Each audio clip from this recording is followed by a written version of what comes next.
Hello, this is Tessa Jones, coming to you again on my channel, Life After Divorce. This segment is on tit for tat.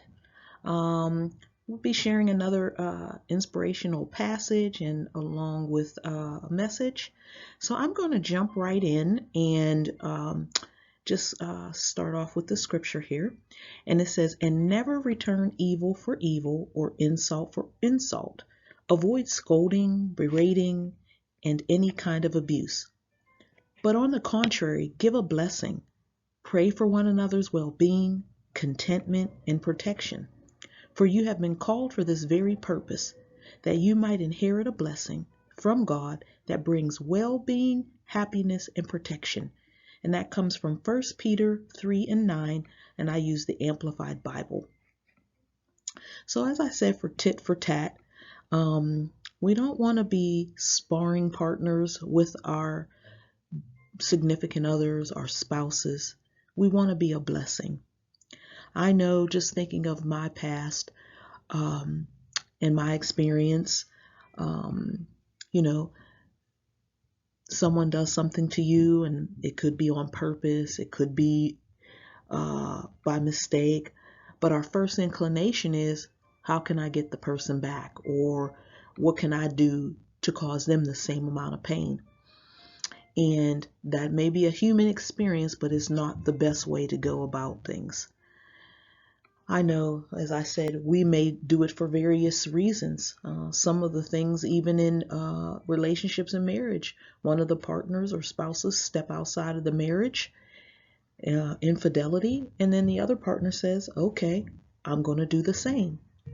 And although that wasn't exactly my experience, I did experience infidelity. However, I didn't step out that way, but I did tit for tat in other ways. So one of the things I did was I just completely shut down, pulled my heart away, pulled my feelings away. And even though I was trying to take the high road, I wasn't taking that person along with me. Even though I knew what to do right, I didn't do it. Even when that person was in a fault and I could encourage them when I used to do that all the time, I just shut down and stopped doing that. And it may seem like, oh, that's not much, but that could be just as detrimental as someone stepping outside of the marriage.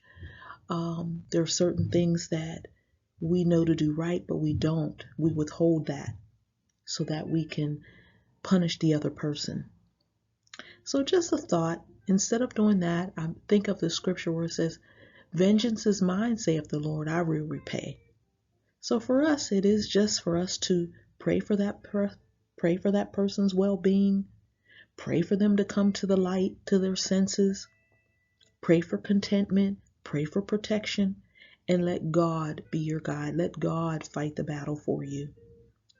And I say this all to say that we want to live a happy life, a life full of protection. And I want this community to be a community of healthy and whole individuals, so that the next relationship you go into will definitely be the last, and until death do us part, in a nice way though. So hit the like button, subscribe, come on this journey with me as I continue to drop nuggets along the way from my experience and what I've learned and shared. And have a blessed and wonderful day.